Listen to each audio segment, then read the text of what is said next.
캐나다 유학 전문가 유학트리 박원장입니다. 반갑습니다. 고등학생들 지금 1학기 기말고사 보고 있는 기간이잖아요. 준비하는 기간이라서 저도 이제 둘째가 고2인데 2009년생이거든요.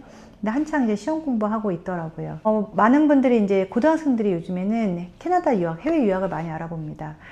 같은 2009년생이지만 다 다릅니다. 플랜이. 캐나다는 다양성을 중시하다 보니까 각각의 입시 전략이 다 달라요. 제가 이번에 소개할 학생은 3명인데요. 3명이 다 다릅니다. 2009년생인데. 저희 아이는 2009년생인데 고2인데 한국에서 지금 고등학교를 다니고 있잖아요. 첫 번째 학생은 2009년생인데요. 이번에 미대를 갑니다. 캐나다 대학으로 9월달, 이번 9월달에. 2개월 뒤에 대학을 가요. 이 학생은 해외에서 캐나다에서 어렸을 때 엄마랑 캐나다를 다녀온 경험이 있어요. 그러다 보니까 영어도 어느 정도 할 수 있고 한국에 와서 이제 검정고시를 보고 아트 파운데이션을 통해서 대학을 가는 거죠. 그래서 올해 9월이 대학교 1학년이 돼요. 한국 학생들은 이제 고2인데 이 학생은 굉장히 빠른 거죠. 지금 우리나라 고등학교는 4학년이다. 고등학교 4학년을 하는 경우가 많은데 무슨 4학년이 5학년이 좀 많은 것 같습니다. 4학년만 재수만 해도 4학년이고요. 3, 4면 5학년이잖아요. 고등학교를 5년 다닌다는 얘기가 있어요. 근데 이렇게 고2만 마치고 대학을 가게 되면 3년을 앞서는 거잖아요. 2년에서 3년을 캐나다에서 컬리지를 다니면서 자기가 좀 다양한 경험도 하고 자기가 뭘 하고 싶은지를 미래에 대한 고민을 좀 할 수가 있는 것 같아요.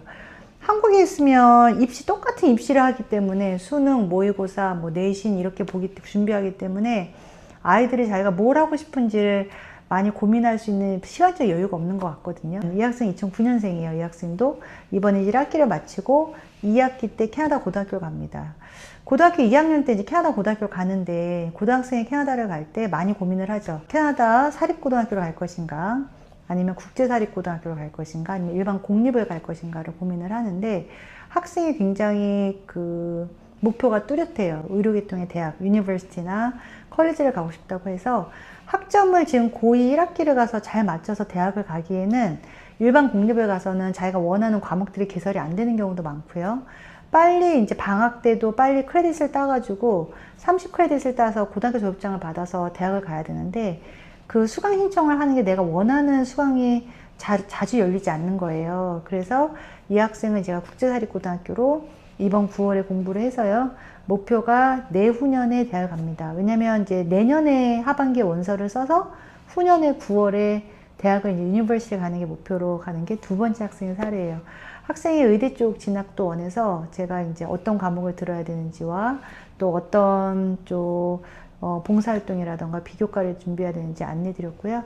그래도 캐나다는 비교과가 이렇게 국내처럼 막 정말 심하게 하지 않습니다. 해외 대학 소식을 상담하는 분들 보면 IB다, AP다 막 다 들어야 되는데 캐나다는 IB나 AP 없어도 좋은 대학 갈 수 있어요. 진짜로. 이 학생도 2009년생이에요. 이 학생은 대학을 빨리 가고 싶어 해요. 대학을 빨리 가고 싶어 하는데 한국에 입시는 하기 싫은 거예요. 그래서 이 학생도 지금 고2 1학기를 마치고 9월에 국제사립고등학교를 갑니다. 국제사립고등학교를 가서 본인이 한 8개월 정도 자기가 경험을 해보고요. 그리고 내년에 여름에 와서 검정고시를 보고 내년 9월에 바로 대학을 갈 예정이에요. 이 학생도. 이 학생도 빠르게 진로를 정할 수 있는 거죠. 우리가 이렇게 고등학교를 1년이라도 캐나다에서 경험을 해보면 나의 진로를 좀 이렇게 고민해 볼 수 있는 시간이 되는 것 같아요. 부모님도 얘를 처음 떨어뜨리는 거잖아요. 얘가 과연 잘할지 못할지 걱정도 되고 염려도 되시고 또 불안도 하고 이 아이가 혼자 가서 잘할 수 있을까 이런 여러 가지 생각들을 하시잖아요. 그래서 이렇게 한 부모도 그렇고 아이도 그렇고 한 1년 정도 떨어져 있어 보면서 얘가 잘해주면 제가 매 학기 성적에 대한 리포트를 드리거든요. 그리고 아이하고도 거의 한 달에 한 번씩 줌으로 미팅하기 때문에 부모님하고 이 아이가 어떤 계획을 가지고 갈 수 있는지를 같이 컨설팅을 해서 상담을 하게 됩니다.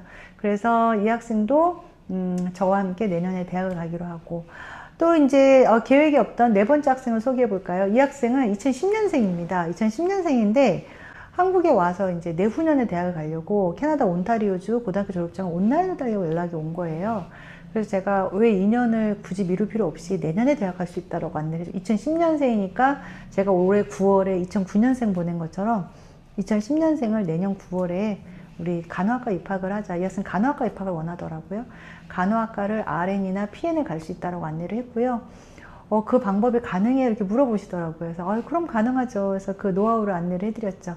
한국에서 물론 OSSD를 딸 수도 있지만요. 우리가 OSS 따지를 않고 이 학생은 중학교를 3학년 1학기만 마치고 미국을 갔더라고요. 그래서 지금 이번 여름에 검정고시를 고등학교를 못 보니까 바로 점프해서 볼 수가 없으니까 중학교 검정고시를 먼저 보고 내년에 이제 OSSD를 따서 대학을 가거나 아니면은 고등학교 검정고시를 보고 바로 내년에 대학을 가는 거를 이제 안내를 해줬어요. 그래서 부모님도 굉장히 좋아하시고 아이가 원하는 길을 미리 좀 앞당겨서 할 수 있기 때문에 아이가 그 시간에 대학원을 갈 수도 있잖아요. 최근에 고등학생들 상담하는 게 너무 재밌어졌어요. 이게 상담이 더 재밌어야지 하거든요. 학부모님하고 저하고 아이하고 셋이 잘 합이 이루어져야지만 제가 소개를 할 수 있는데 요즘에는 학생들을 제가 이제 줌으로 학생들 상담을 면담을 해서 정말 이 학생하고 나하고 케미가 맞는지를 보고 이 학생은 컨설팅을 해줍니다. 지금 캐나다에 있는 많은 이제 조기 학생들은 이번 여름방학이 시작돼요. 조금 있으면 7, 8월 여름방학인데 이때를 잘 활용을 해서 뭐 여러 가지 다양한 봉사활동 할 수도 있고 이 기간에 IELTS를 준비를 할 수도 있고 한국에 와서 또 부모님을 만나서 또 사랑을 듬뿍 받고 나가기도 합니다. 관령 유학을 처음부터 한국에서 신청하는 것보다는요, 저는 오픈형을 좋아합니다. 왜냐면 관령 유학을 막 1년에 5천만 원, 6천만 원 내고 갔다가 가서 마음에 안 들면 어떡해요. 그래서 처음부터 그렇게 관령 유학을 추천하지는 않고요. 최소한의 비용으로 숙박과 학교를 신청해서 캐나다를 간 다음에 현지에서 아이들이 생각보다 캐나다는 절대평가이기 때문에 성적이 잘 나오는 경우가 많아요. 본인이 열심히 해서 성적이 잘 나오면 그때 가서는 이제 본인 스스로 할 수 있게끔 길을 열어주고요. 만약에 성적이 안 나온다거나 본인 튜터를 필요한 경우에는 튜터만 또 구해서 학생한테 소개를 해도 충분히 괜찮습니다. 그리고 IELTS도 어느 시점에 어떤 방법으로 공부를 해야 되는지 제가 또 알려주고 있고요.